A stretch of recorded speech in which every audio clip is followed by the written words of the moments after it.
el carnet no només serveix per tenir-lo, evidentment té una finalitat. Des de tenir les discomòbils, doncs aquest carnet et servirà justament per no pagar amb aquests events.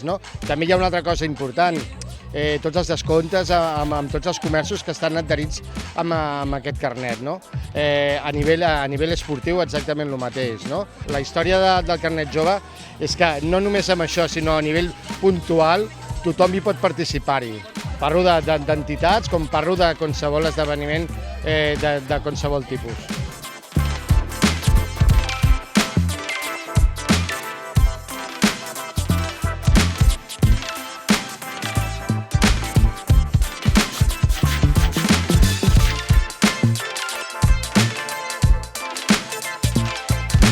És un vehicle per unir tant els joves entre si, que hi ha una comunitat de 1.500 joves que és d'aquí del poble, com també inclús amb els comerços i amb les entitats tant esportives com culturals del poble. Jo penso que aquesta simbiosi és important.